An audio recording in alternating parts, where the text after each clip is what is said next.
monte Calvario estaba una cruz, emblema de afrenta y dolor. Mas yo amo esa cruz, no murió mi Jesús por salvar al más vil pecador. Oh, yo siempre amaré esa cruz, en sus triunfos mi gloria será. De algún día en vez de una cruz, mi corona Jesús me dará. Y aunque el mundo desprecie la cruz de Jesús, para mí tiene su atracción, pues en ella llevó el Cordero de Dios de mi alma la condenación. Oh, yo siempre amaré esa cruz, en sus triunfos mi gloria será. Y algún día en vez de una cruz, mi corona Jesús me dará. Yo seré siempre fiel a la cruz de Jesús, su oprobio con él llevaré. Algún día feliz con los santos de luz, para siempre su gloria veré. Oh, yo siempre amaré esa cruz, en sus triunfos mi gloria será. De algún día en vez de una cruz, mi corona Jesús me dará. Bueno, muy buenos días, hermanos.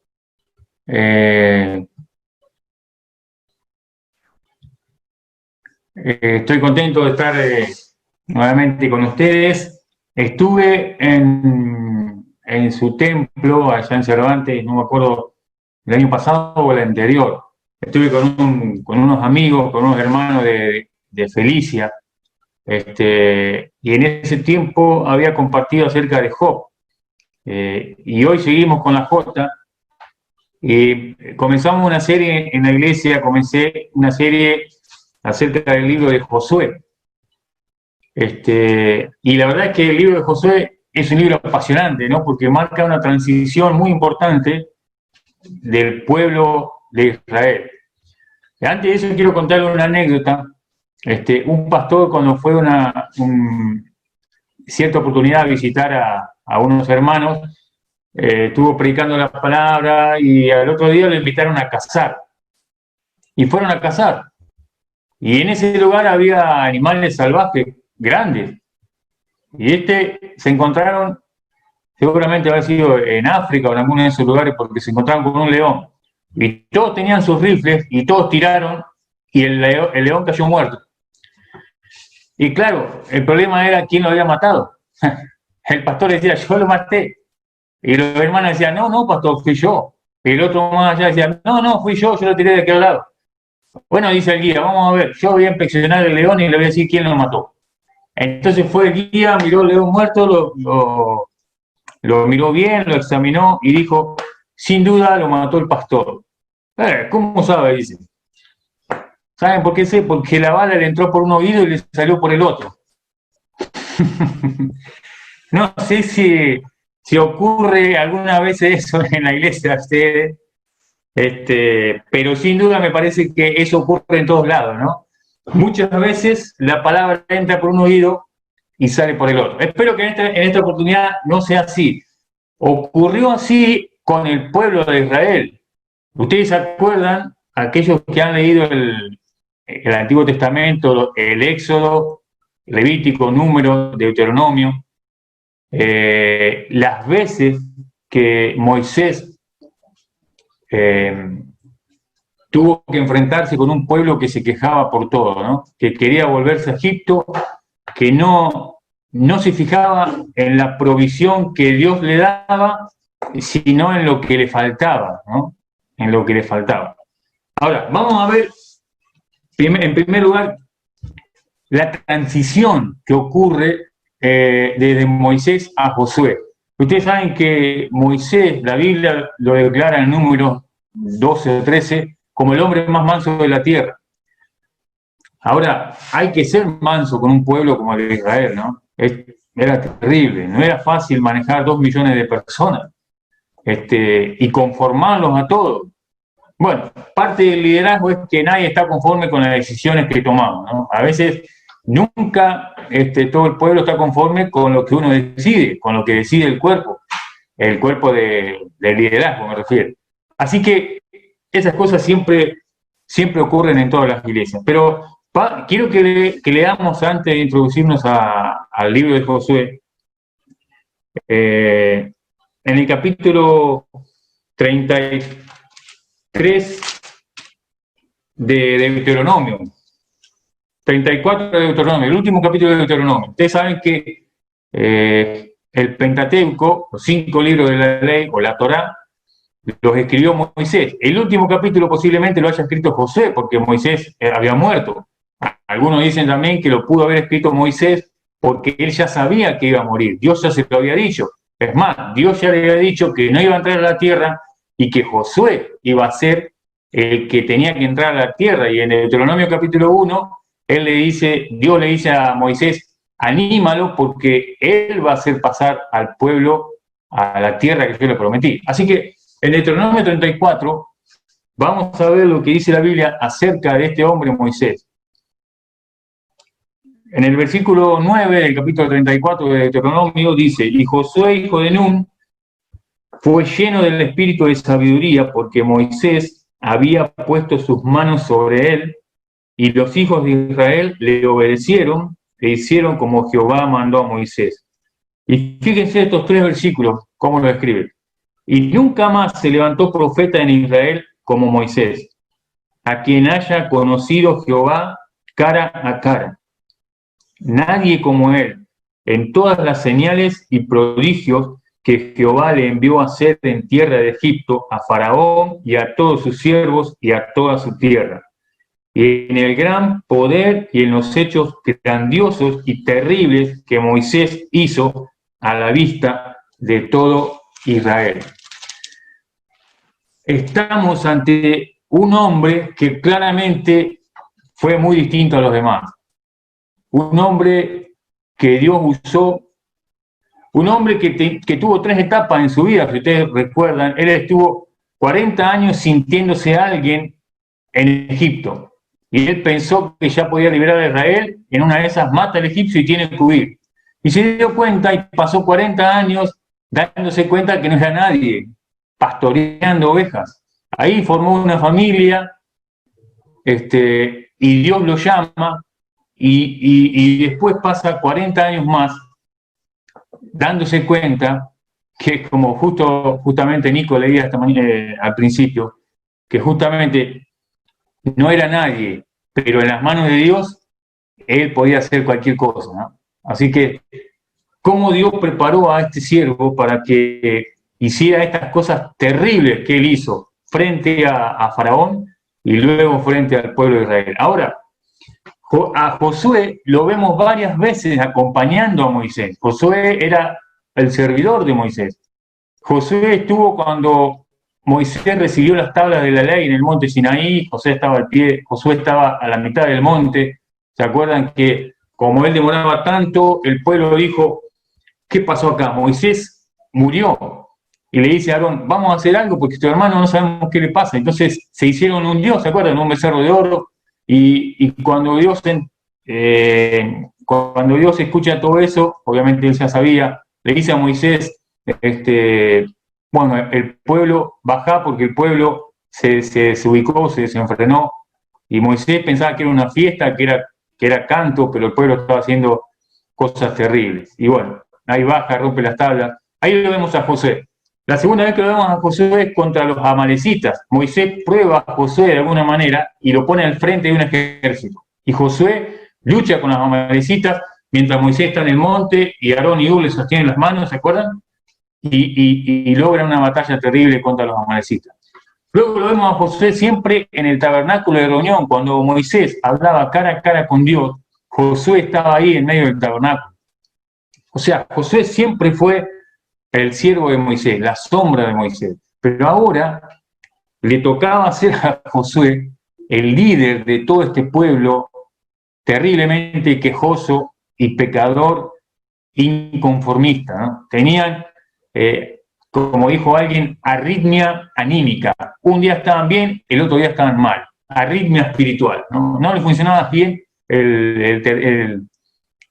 como el corazón espiritual, ¿no? Un día estaban en las nubes y otro día estaban en un pozo. A veces nos pasa lo mismo a nosotros. Así que vamos a leer entonces el capítulo 1 de Josué, los primeros versículos. Solamente vamos a cubrir hoy hasta el versículo 9, porque claramente hay una división ahí en el primer capítulo. Así que dice el versículo 1 del capítulo 1 de Josué: aconteció después de la muerte de Moisés, siervo de Jehová, que Jehová habló a Josué, hijo de Nun, servidor de Moisés, diciendo. Y acá comienza una transición. Directamente Dios le habla a Josué y le dice, verso 2, mi siervo Moisés ha muerto. Ahora pues, levántate y pasa este Jordán, tú y todo este pueblo, a la tierra que yo les doy a los hijos de Israel. Y ahora, fíjense que entra, yo le puse tomando posesión. Y dice el verso 3, yo os he entregado, como lo había dicho Moisés, todo lugar que pisare la planta de vuestro pie. Qué terrible es tomar las promesas específicas para un pueblo, para un lugar, para nosotros. No sé si usted escuchó a algún hermano que se haya adueñado de esta promesa.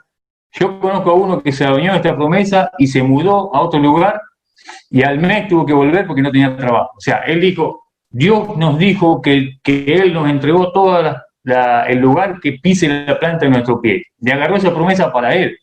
Qué terrible que es esto. No todas las promesas en la Biblia son para nosotros. No todas las promesas en la Biblia son incondicionales. Es más, muchas de las cuales tienen una condición. No podemos nosotros adueñarnos de cualquier promesa que esté en la Biblia. Cerramos el paréntesis. Trazando límites. Fíjense lo que le dijo Dios. Desde, verso 4, desde el desierto y el Líbano hasta el gran río Éufrates, toda la tierra de los Eteos hasta el gran mar donde se pone el sol, será vuestro territorio.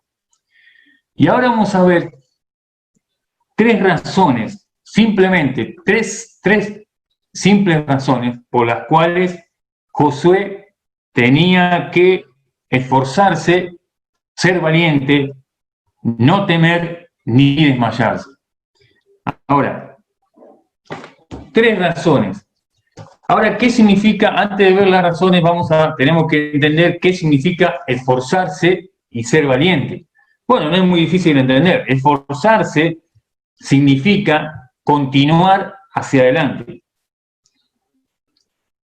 Recorrer los kilómetros extras que necesitamos correr para llegar a la meta. Es un esfuerzo extra que uno tiene que hacer. No sé si alguna vez usted corrió y se entrenó para un maratón. Los maratones son terriblemente,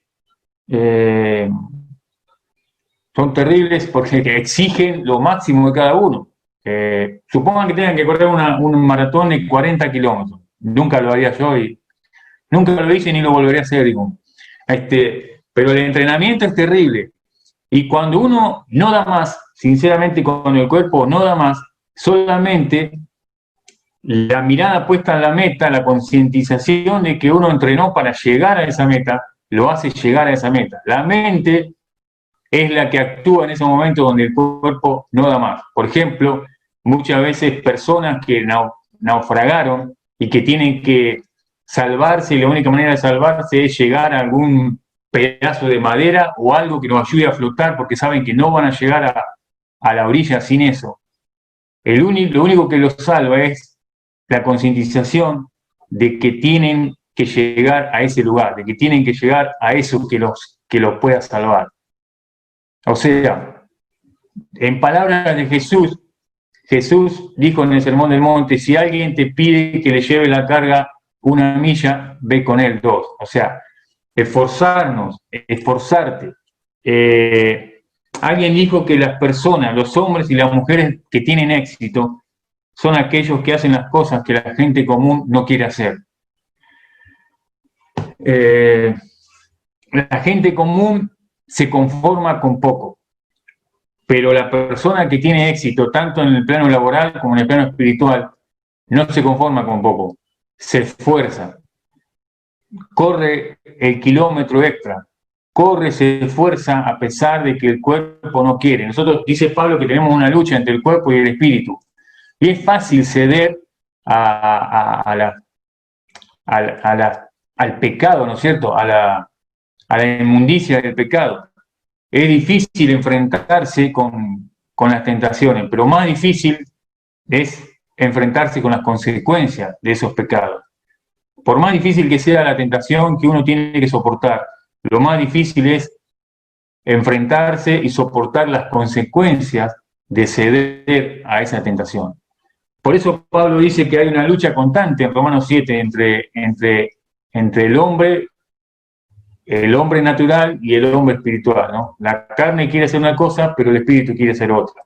Entonces nosotros lo que tenemos que ser conscientes es que aunque nuestro cuerpo, nuestros malos deseos quieran hacer tal o cual cosa, solamente la conciencia de que Dios me ordena hacer otra y que me da el poder para hacerlo, pero el paso previo lo tengo que dar yo, es lo que me va a ayudar a vencer las tentaciones y a obedecer a Dios antes que a los hombres. Así que esforzarse es una tarea tremendamente difícil en algún punto de la vida. Imagínense lo que habrá sido para Josué este tiempo nuevo que le tocaba vivir.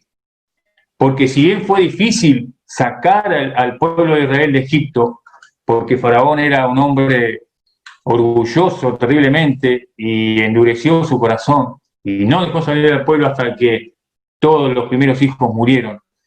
Y fue difícil llevar al pueblo por el desierto 40 años, pero no sé si no es más difícil entrar a todo este pueblo a una tierra cuyos moradores no estaban esperándolos con pancartas y diciéndoles bienvenidos, esta es su tierra, la pueden poseer, pueden entrar, ya sabemos todo lo que Dios les prometió. Nada que ver. Esas naciones, esas 7 naciones eran más fuertes y más poderosas que ellas. ¿Se acuerdan cuando Moisés manda a los espías de Números 13 y 14 y vuelven los 10 y le dicen, no, la tierra que tenemos por delante es buena, pero hay gigantes allá. Nosotros parecemos langostas a la par de ellos. Y además de eso tienen ciudades fortificadas que parecen montañas, tienen paredes que es imposible atravesar. Es imposible que nosotros tomemos posesión de esa tierra, pero Josué y Caleb fueron los únicos que dijeron, rasgando su vestidura y diciendo, no, hermanos, esta tierra está seguro que hay gigantes y hay ciudades fortificadas y tienen armas, pero si Dios está con nosotros, Él nos la va a entregar. Ellos fueron los 2 únicos que tuvieron fe y por eso ellos son los únicos que sobrevivieron y los únicos que van a entrar a esa tierra prometida. Toda esa generación, como sabemos, murió en el desierto. Josué y Caleb cada día asistían a los funerales de esos hombres que no creyeron a Dios. Pero ahora Josué se enfrenta a esta gran tarea y Dios le dice, esforzate y sé valiente. En palabras de Pablo en Filipenses, del apóstol Pablo, él dice en Filipenses capítulo 3,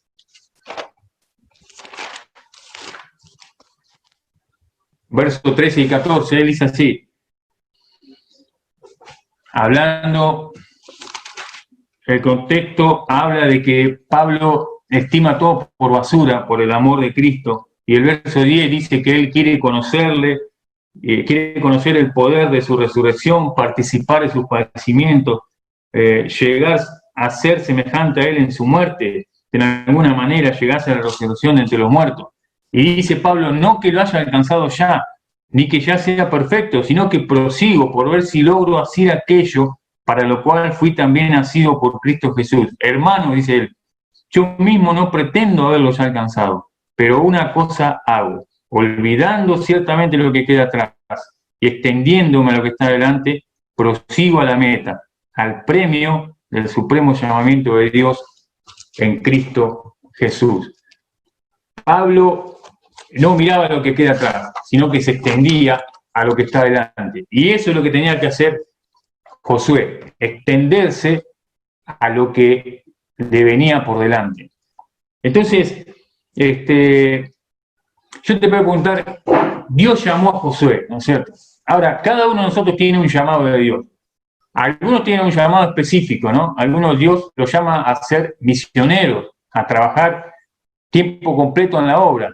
Y esto es una paradoja, porque todos trabajamos tiempo completo, por más que trabajemos siendo albañil, pintor, ingeniero, escritor, ama de casa o lo que sea. Nuestro trabajo es tiempo completo para el Señor. No tenemos que ser misioneros para estar tiempo completo en el Señor. Porque si ustedes se fijan, los griegos separaron lo que es lo espiritual de lo secular. Esa palabra secular apareció de los griegos. Ellos decían, una cosa es lo que hacemos con el cuerpo y otra cosa es lo que hacemos con el espíritu. Entonces, eso pasó al cristianismo y ahora decimos, no, mi trabajo secular es albañil, pero bueno, yo soy cristiano. Es decir, y separamos una cosa de la otra. Y Dios dice que nosotros tenemos que ser santos en toda nuestra manera de vivir. No podemos separar nuestro llamado, nuestro llamamiento con nuestra profesión. Es más, en el tiempo antiguo, hace un tiempo atrás, la sociedad sabía que los protestantes tomaban como algo divino el trabajo. El trabajo era como algo divino. ¿Por qué? No porque lo ponían en primer lugar, sino porque sabían que Dios le había dado ese trabajo, y el trabajo que ellos realizaban lo hacían para Dios, sacaban los recursos de ahí para Dios, para la iglesia, para el ministerio, y el trabajo es una cosa muy importante para nosotros, porque de otra manera, ¿cómo se sostendrían los misioneros si no había gente que esté trabajando, pero que su trabajo lo usa para el Señor, su dinero lo usa para el Señor, y puede ayudar y sostener a aquellos que están totalmente en el campo misionero? O sea que no podemos separar una cosa de la otra. Ahora, Dios nos llamó a nosotros, y fíjense lo que dice Efesios 4:1. Nosotros, aparte del llamamiento particular que uno tiene, hay un llamamiento que es general para todos nosotros. Fíjate lo que dice Efesios 4:1.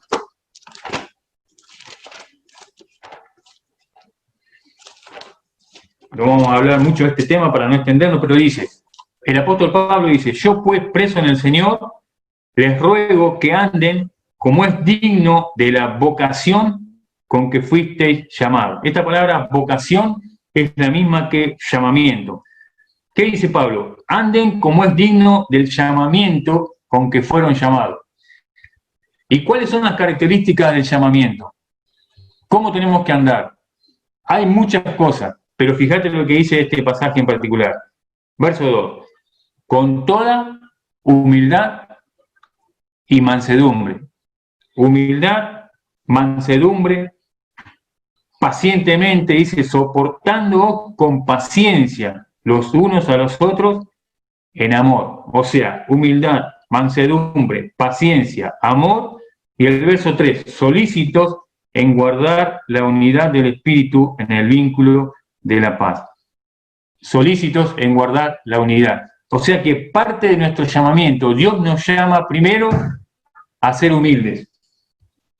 Segundo, a ser mansos. La humildad y la mansedumbre están muy relacionadas. Por eso el Señor Jesús Dijo, aprendan de mí que soy manso y humilde de corazón. La mansedumbre es la virtud del que es de un trato suave y tarda mucho en airarse. El Salmo 86:5 dice, misericordioso y clemente, lento para la ira y grande misericordia es Jehová. Vimos antes que Moisés fue llamado, número 12:3, el hombre más manso. Y Gálatas 5:23, uno de los frutos del Espíritu es la mansedumbre. Sin embargo, a pesar de que Moisés fue llamado el hombre más manso de la tierra, ustedes saben que no entró a la tierra prometida porque él golpeó la roca. Ahí en Números 20 el Señor le había dicho, cuando el pueblo tuvo necesidad de beber, el Señor le había dicho, hablarle a la roca. Pero Moisés dijo, oigan ahora rebeldes, dejaré salir agua de la roca, y entonces agarró su vara y la golpeó 2 veces. Y obviamente Dios permitió que el pueblo saciara su sed a pesar de la desobediencia de Moisés. Pero Dios le dijo después, no me santificaste delante del pueblo, no obedeciste. Yo te dije que hables a la roca, pero la golpeaste. Y por ese pecado que aunque a nosotros nos parezca menor, fue grande para Dios, porque no hay diferencia de pecados para Dios. Entonces, esa fue la consecuencia de que Moisés no entra a la tierra prometida. Fíjense, un error que parece pequeño le impidió a Moisés ver, no le impidió ver, porque en realidad él la vio en el monte Nebo, Dios se lo mostró. Y bueno, en el monte de la transfiguración aparecen Moisés y Elías en la tierra prometida. Así que de alguna manera él entró, pero en ese momento no entró guiando al pueblo y tuvo que hacerlo Josué. Ahora, Dios nos llama a ser humildes y mansos. Y Josué seguramente era un hombre humilde y necesitaba que Dios lo aliente, lo anime. Por eso 3 veces él le va a decir, esfuérzate, sé valiente, esfuérzate, sé valiente, esfuérzate, sé muy valiente. Seguramente Josué necesitaba ese ánimo. Dios le había dicho ya a Moisés que lo anime a José porque él iba a ser el que iba a entrar a la tierra a todo este pueblo. Así que esfuérzate y sé valiente. Ser valiente no es otra cosa que continuar a pesar de los temores. Ser valiente no significa que no tenemos miedo, porque Josué tenía miedo, Moisés tenía miedo muchas veces, pero ser valiente significa continuar y hacer las cosas que tenemos que hacer a pesar del miedo que nosotros podemos tener. Seguramente daban miedo a esas naciones, esas 7 naciones que Moisés tenía que conquistar. Daban miedo porque eran gigantes, porque tenían ciudades amuralladas, porque tenían armas. Ellos no eran grandes estrategas militares, no sabían bien luchar, no tenían un ejército poderoso. Sin embargo, Dios le iba a dar la victoria. Y de paso el nombre Josué, que Moisés lo había cambiado, porque antes se acuerdan que se llamaba Oseas. Oseas significa salvación, pero Josué significa el Señor salva. Es decir, es un indicio de que Dios estaba diciendo, yo soy el que voy a salvar a este pueblo, yo soy el que voy a introducir a este pueblo en la tierra, no vos. Eso tenedlo bien en cuenta. Y por eso Dios lo tiene que animar a Josué y decirle 3 veces, esfuérzate y anímate. Entonces vamos a leer el versículo 5 al 9. Nadie te podrá hacer frente en todos los días de tu vida, como estuve con Moisés, estaré contigo, no te dejaré ni te desampararé. Y vamos a leer las 3 veces que Dios le dice, esfuérzate y sé valiente. Verso 6, esfuérzate y sé valiente. Verso 7, esfuérzate y sé muy valiente. Y verso 9, mira que te mando que te esfuerces y seas valiente, no temas ni desmayes. Ahora vamos a ver las 3 razones, rápidamente, por las cuales Dios le dice que se esfuerce y sea valiente. Y están en el texto. La primera razón es por la promesa de Dios. La segunda es por la palabra de Dios y la tercera por la presencia de Dios. Salen del texto, salen de los versículos. Entonces vamos a la primera, la promesa de Dios. Y yo le puse triunfo asegurado. Versos 5 y 6 dice, leímos recién, nadie te podrá hacer frente en todos los días de tu vida. El triunfo asegurado. Y le dice, como estuve con Moisés, estaré contigo. No te dejaré ni te desampararé.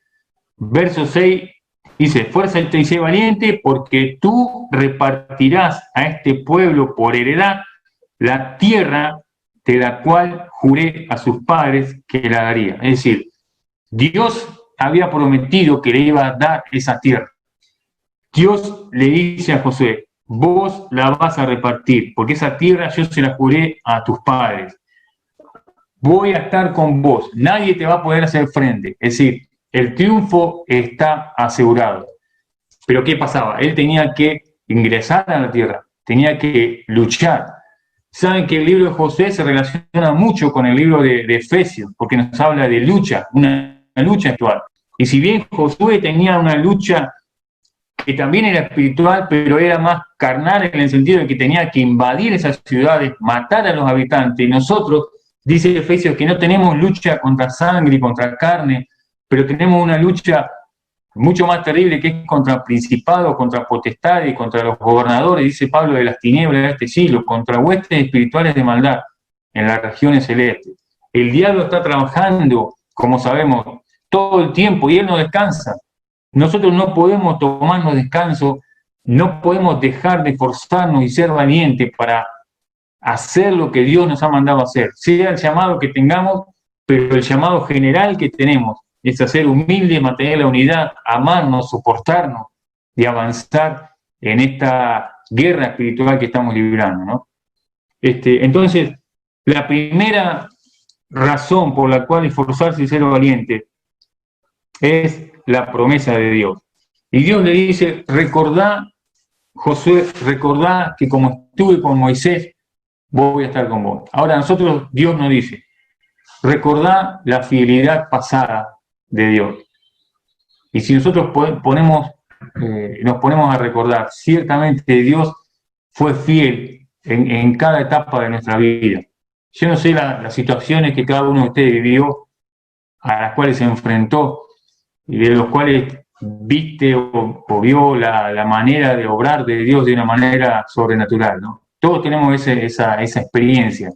Si tenemos unos años con Dios, sea que llevamos mucho o poco, todos tenemos la experiencia de recordar la fidelidad de Dios en nuestra vida. Entonces, qué bueno es recordar la promesa de Dios, porque Él dice que va a estar con nosotros. Él dice que nos da la victoria. Nosotros no vamos hacia la victoria, sino que estamos en la victoria. ¿Por qué? Porque Jesús fue victorioso. Jesús, nuestro Josué, fue el capitán de nuestra salvación. Y Él marcó el camino, y dice Pedro, para que sigamos sus pisadas. Alguien dijo, las pisadas de Dios no las podemos seguir, porque Dios es invisible, es inmenso, es terriblemente grande, poderoso, inmutable, majestuoso. El trono de Él es el cielo y los pies de Él apoyan la tierra, pero sí podemos seguir las pisadas de la imagen de Dios. Y la imagen de Dios es Jesús. Y Él nos dejó pisadas para que nosotros podamos seguirlas. Las pisadas del Maestro quiero seguir, dice también el himno que solemos cantar. Así que lo primero es la promesa de Dios. Lo segundo es la palabra de Dios. Fíjate en el verso 7 y verso 8, dice, solamente esfuérzate y sé muy valiente para cuidar de hacer conforme a toda la ley que mi siervo Moisés te mandó. O sea, cuidar de hacer conforme, eso se llama obediencia.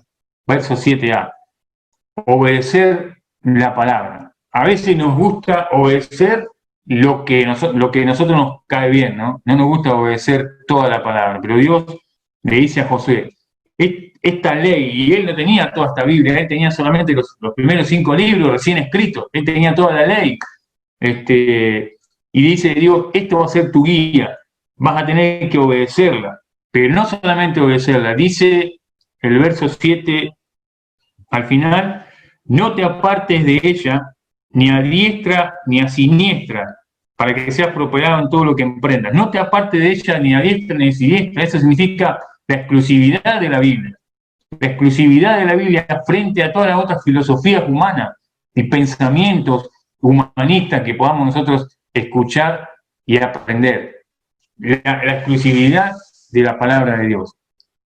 Y dice más, verso 8, nunca se apartará de tu boca este libro de la ley, sino que de día y de noche meditarás en él. que nunca se apartará de tu boca. Es decir, yo tomo esto como hablar la palabra. Y no todos somos predicadores, no todos somos maestros de algún ministerio, o sí, pero todos nosotros tenemos la responsabilidad de hablar la palabra a los que nos rodean. No solamente a nuestros hijos, sino a aquellos que no conocen al Señor. Hablar la palabra. Nunca se apartará de tu boca esta palabra. Y dice, no solamente hablarla, sino meditarla, sino que de día y de noche meditarás en él. Pensar en lo que nosotros leemos, pensar, meditar, es como hace el animal, rumiar lo que digirió, lo que comió, digerirlo lentamente, rumiarlo, ¿no? Pasarlo por el pensamiento, pensar lo que significa meditarla. Eso es lo que significa meditar, volver a pensar en lo que leímos. Y dice al final, para que guardes y hagas, verso 8 al final, para que guardes y hagas conforme a todo lo que en él está escrito. Vuelve a recalcar la obediencia.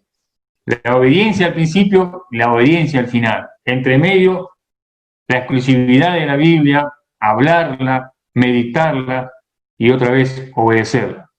¿Y para qué? Bueno, el resultado será verso 8 al final, porque entonces harás prosperar tu camino y todo te saldrá bien. Y verso 7 al final, para que seas prosperado en todas las cosas que emprendas. Esto me habla a mí, prosperado te irá bien donde vayas y tendrás éxito en todo lo que emprendas. Es decir, te va a ir bien donde vayas y tendrás éxito en todas las cosas que emprendas. ¿Por qué? Porque este libro va a ser tu guía. Cuando la Biblia, cuando el Espíritu Santo nos guía, sea donde sea que vayamos, Dios nos va a prosperar. Y no hablo en el sentido económico solamente, aunque Dios puede hacerlo, ¿no es cierto? Pero la mayor prosperidad que Dios quiere en nuestra vida es hacernos madurar espiritualmente. Y como dice Pablo, el apóstol Pablo, hacernos conforme a la imagen de su Hijo. A los que llamó, a estos también glorificó para que sean conforme a la imagen de su Hijo, para que Él sea el primogénito entre muchos hermanos. Y la tercera cláusula por la cual esforzarse y ser valiente, o motivo por el cual esforzarse y ser valiente, es la presencia de Dios. Y esto nos da total seguridad. Dice el verso 5, la segunda parte,